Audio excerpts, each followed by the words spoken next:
चिरागों से डराया जा रहा है, चिरागों से डराया जा रहा है, अंधेरों को बढ़ाया जा रहा है। मैं हूं संजय सिन्हा, आप देख रहे हैं खास बात इंडिया। ये शेर हमें ग्वालियर से भेजा गया है। ग्वालियर से सुनीति बैस ने यह शेर भेजा है और मुबारकबाद दी है कि आपकी खबर बहुत अच्छा लगता है और आपसे रिक्वेस्ट है कि आप ग्वालियर और आसपास के इलाकों की खबरें भी दिखाया करें। इस तरह की बातें सुनीति बैस ने लिखी हैं। आपको बहुत बहुत धन्यवाद सुनीति बैस जी। आइए अब खबरों की तरफ चलते हैं। आज भैया दूज का त्यौहार देश भर में मनाया जा रहा है और पश्चिम बंगाल में भाई फोटा के तौर पर इसे मनाया जाता है। जिस तरह हम भैया दूज का त्यौहार मनाते हैं वैसे ही पश्चिम बंगाल में भाई फोटा मनाया जाता है। भैया दूज का त्यौहार आज मनाया गया और बहनों ने अपने भाइयों को टीका लगाया और उनकी आरती उतारकर उनकी सलामती के लिए प्रार्थना की, उनकी सलामती के लिए दुआएं मांगी। आइए खबर से आपको जोड़ते हैं। हमारे पास एक खबर आ रही है कि एक बैंक ऐसा है जिसने बगैर आवेदन के, बगैर बताए हुए 84,000 लोगों को लोन दे दिया और 84,000 लोगों के अकाउंट में लोन की राशि भी पहुंच गई।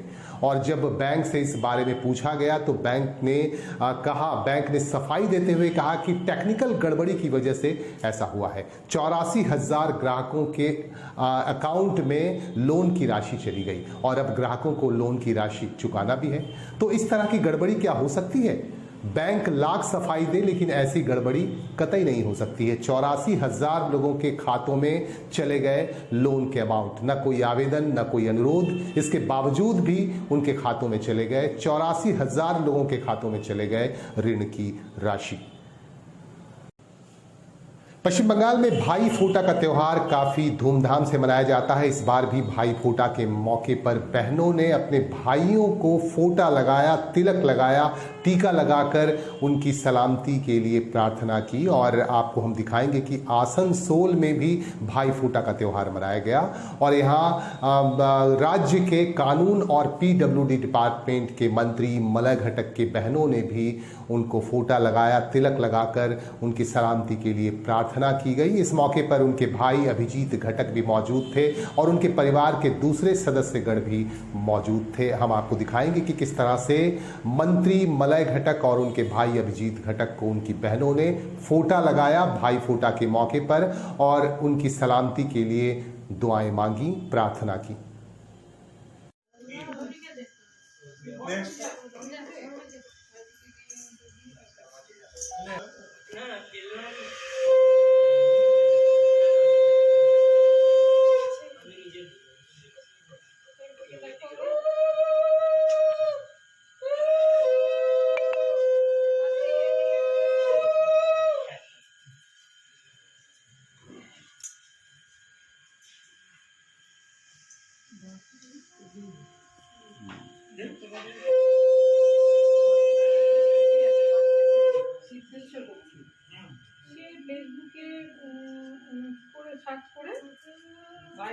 তোকে দেখেছি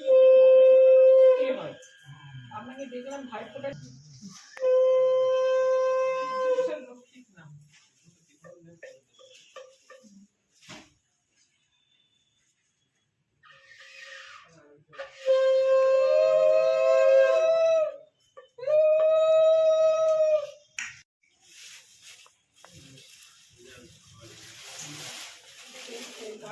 ভেঙে খারাপ সকল কিনে এনেছি না আমি না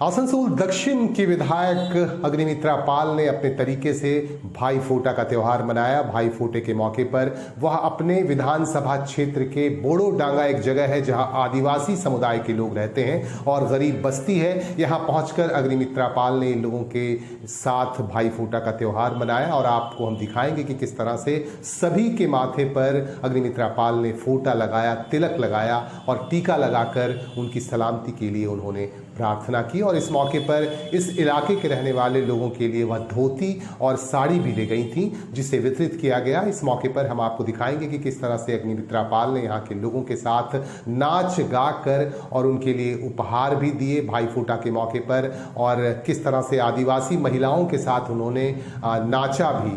पारंपरिक तरीके से यहाँ आदिवासी समाज की महिलाएं नाचती हैं और उन्हीं के साथ मिलकर अग्निमित्रा पाल ने उनके साथ नाच भी किया भाई फूटे के मौके पर और काफी मस्ती की।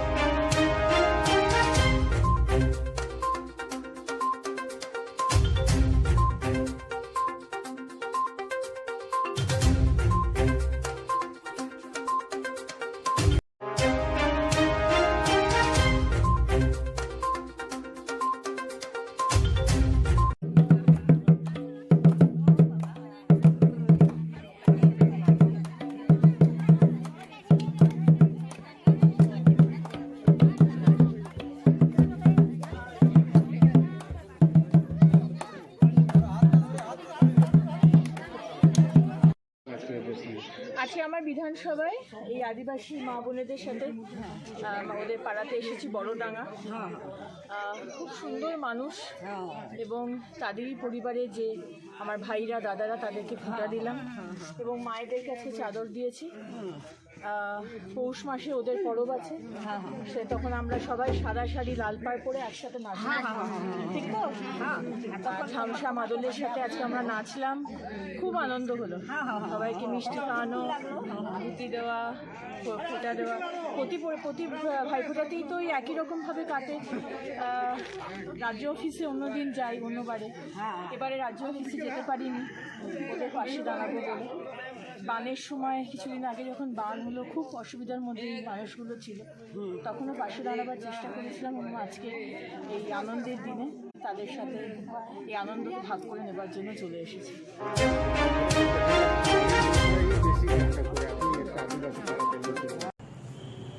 आसनसोल में वैक्स म्यूजियम का उद्घाटन हो गया। आसनसोल के मोहिशिला कॉलोनी में वैक्स म्यूजियम का उद्घाटन रामकृष्ण मिशन के बलभद्रानंद जी महाराज ने फीता काट कर किया। इस मौके पर आसनसोल म्युनिसिपल कॉरपोरेशन के प्रशासनिक बोर्ड के चेयरपर्सन अमरनाथ चटर्जी और रानीगंज के विधायक तापस बनर्जी भी मौजूद थे।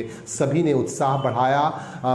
वैक्स की मूर्तियां बनाने वाले कलाकार जो नायाब कलाकार हैं और आसनसोल में उन्होंने इसकी शुरुआत की और वर्षों से उनकी ख्वाहिश थी कि आसनसोल में इस तरह की म्यूजियम, इस तरह का म्यूजियम बनाया जाए और आखिरकार उनका सपना पूरा हुआ। सुशांत राय से भी हमारे रिपोर्टर ने बात की और उनकी बातें आप तक पहुंचाने के लिए उन्होंने खास तौर से कई सवाल भी किए।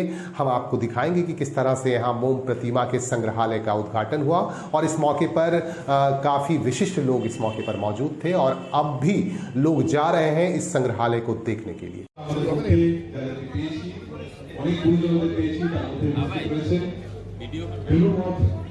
রামকৃষ্ণ মিশনের অ্যাসিস্ট্যান্ট সেক্রেটারি স্বামী বলভদ্রানন্দ জি রয়েছেন আমাদের সাথে, স্বামী সুমান্তানন্দ জি এবং প্রত্যেকে বরণ করে নেয়। প্রথমেই আমরা এবার মিউজিয়ামের আরো একটি পর্ব রয়েছে, আমরা সেদিকে যাবো। বিশেষ অতিথিকে ঠিক আছে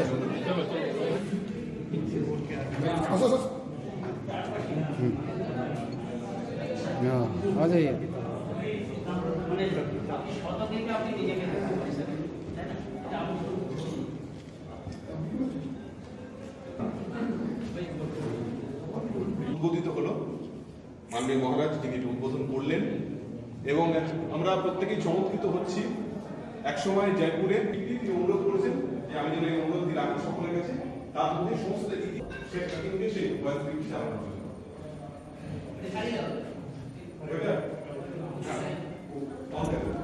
এবং প্রত্যেক অনুরোধ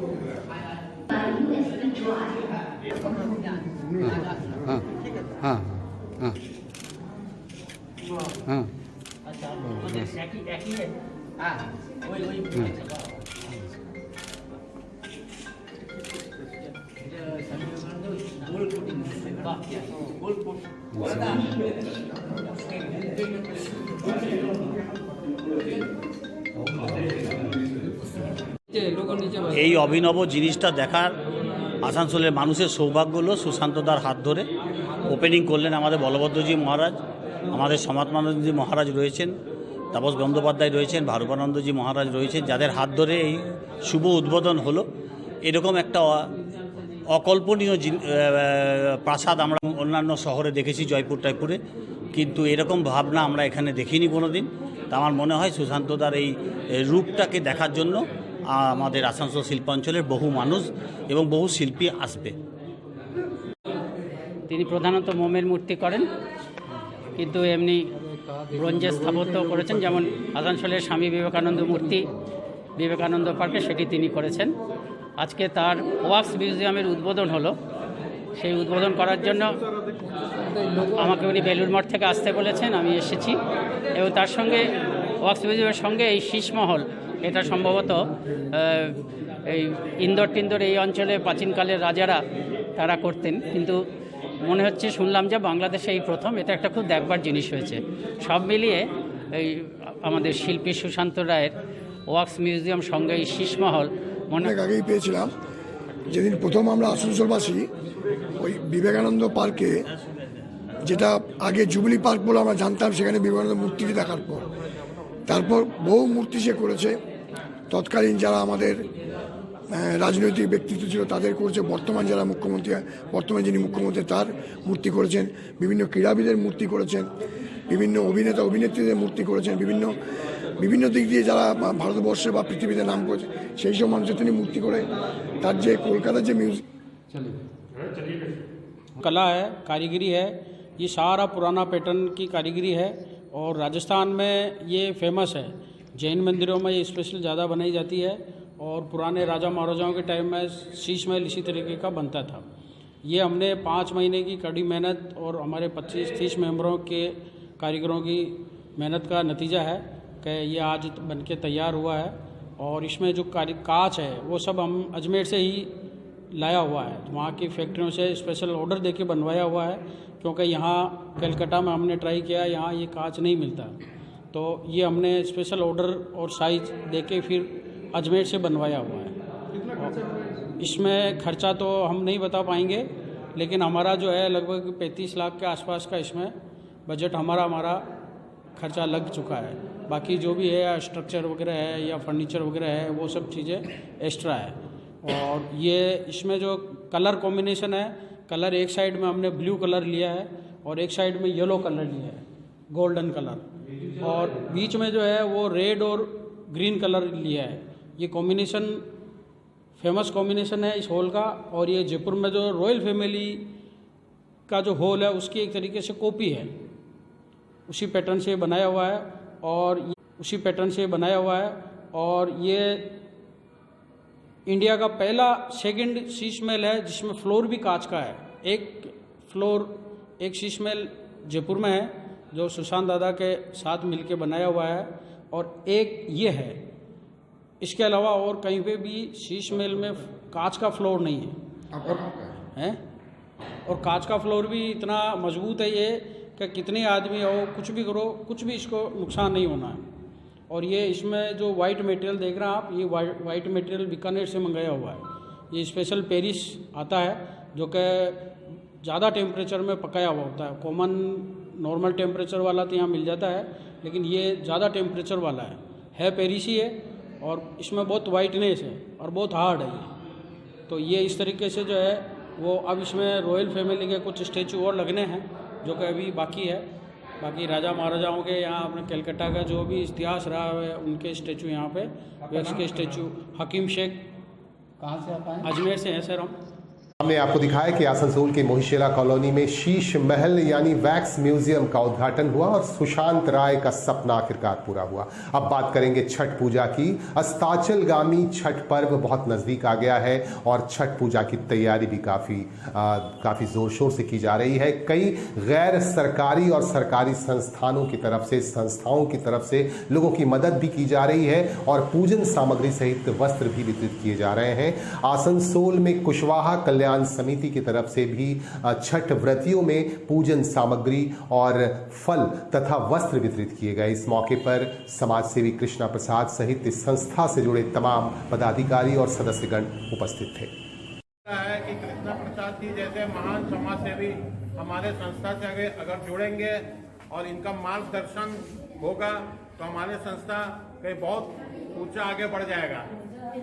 तो मैं और निवेदन आप सभी माताओं बहनों से करता हूं कि आप सभी लोग जो हर साल की तरह जो हम लोग छठ पूजा का ये जो प्रोग्राम वितरण करते हैं सामान वगैरह, तो सभी माताएं बहनें जो छठ कर रही हो या जिनके घर में छठ हो रहा है वही लोग सिर्फ इस पूजा सामग्री को ग्रहण करेंगे।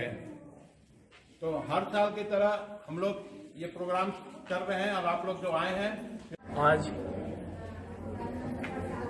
भैया दूज, गोवर्धन पूजा और सबसे पूरे ब्रह्मांड के पूरे विश्व के सबसे आस्था का महापर्व छठ पर्व, इस सभी को हार्दिक शुभकामनाएं, शुभेच्छा।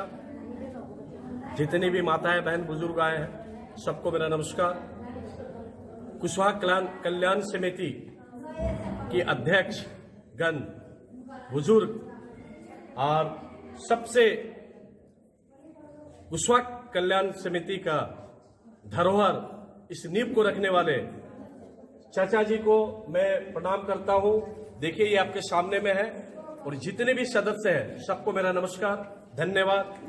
ये पूरे शिल्पांचल, पूरे आसनसोल का एक गर्व की बात है कि आज हम लोग कुशवाहा कल्याण समिति के बीच में हम लोग सभी कोई मौजूद हुए हैं, एक साथ में मिल करके ये भव्य जो बन रहा है, ये समझिए एक मंदिर बन रहा है, ये पूरे समाज के कल्याण के लिए, सभी के कल्याण के लिए। तो इस तरह का एक सोच बहुत बड़ी बात है। तो कुशवाहा कल्याण समिति को, सभी सदस्यों को, बुजुर्ग को, सबको मैं तहे दिल से शुक्रिया अदा करता हूं कि सभी का परमात्मा छठी मैया सबुद्धि दे, सुख समृद्धि दे, परिवार में भंडार भरे। और मैं एक और विशेष बात बोलता हूं कि आप लोग प्रभु छठ घाट में ना हो, आप 10 तारीख को आइए, जो बनारस में जो धाम के आपको आरती, संध्या आरती को देखने को मिलेगा, सुबह का आरती देखने को मिलेगा और नाना तरह के वहां पे प्रोग्राम है, बहुत कुछ प्रोग्राम है। आप आइए और आनंद उठाइए। और जो भी माताएं छठवर्ती यहाँ पे व्रत कर रही हो, मैं सभी को नमन करता हूँ, प्रणाम करता हूँ, धन्यवाद, नमस्कार। महाआस्था का पर्व छठ पूजा बिल्कुल नजदीक आ गया है। इसे देखते हुए आसनसोल म्युनिसिपल कॉर्पोरेशन की तरफ से एक रिव्यू मीटिंग की गई और इस रिव्यू मीटिंग में प्रशासनिक बोर्ड के तमाम सदस्यगण और आसनसोल म्युनिसिपल कॉर्पोरेशन के इंजीनियर्स और दूसरे पदाधिकारी भी उपस्थित थे। और इस रिव्यू मीटिंग में कई मुद्दों पर बातचीत की गई। आखिर क्या बात हुई, इस संदर्भ में हमारे संवाददाता ने म्युनिसिपल कॉर्पोरेशन के प्रशासनिक बोर्ड के चेयरपर्सन अमरनाथ चैटर्जी से जानकारी ली।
আজকে ছট পুজো নিয়ে আমরা একটা রিভিউ মিটিং করলাম।